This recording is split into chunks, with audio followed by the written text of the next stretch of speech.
Hello,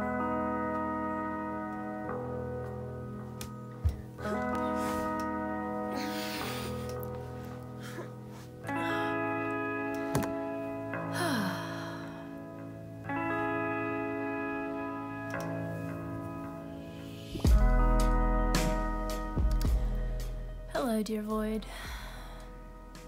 You're even darker than I remember. I've worked on starting this. This is my third time. Hello, dear Void. Hello, dear Void. Third time's a charm.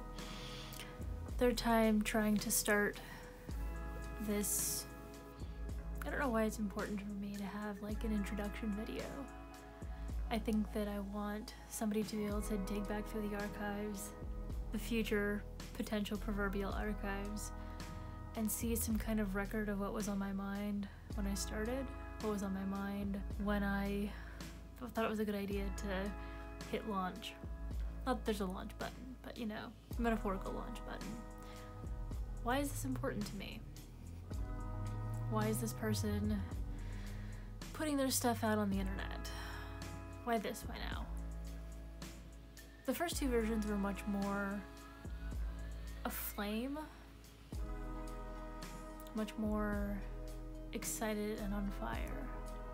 I'm not on fire right now. Why am I doing this? Because I'm determined. The fire was wanting to use my voice, use my perspective, and document my experiences as an artist in the 21st century and specific things that I am interested in and the way I think about my art. And that was through pandemic times when I had a lot of time on my hands. It's still pandemic times, but I no longer have quite as much time on my hand. My job can no longer be done from home. I will have to go back into the office to do it, which means going from spending 23 hours a day in my studio to spending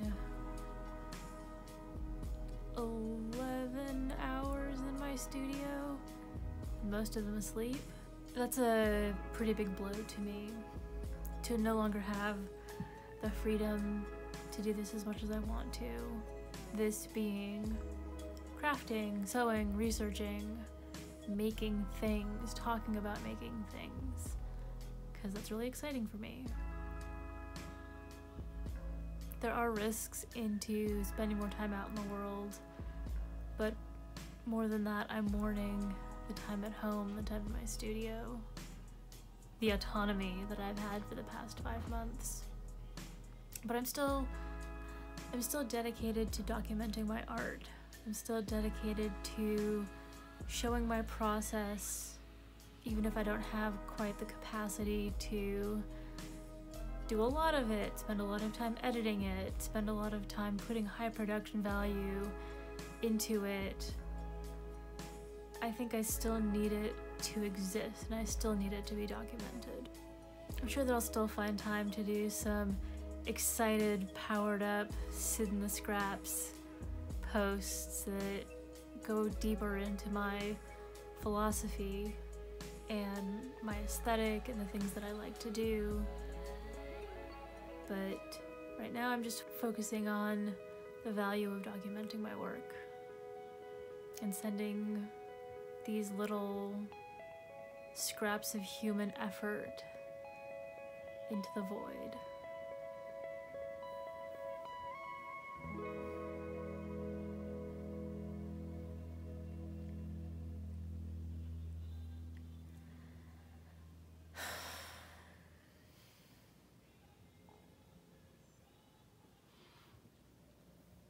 Hello, Void. For those of you terrestrials listening in, my name is Sid, my pronouns are they, them. I'm a mid-30s artist living in Los Angeles, California, in the year of our destruction, 2020.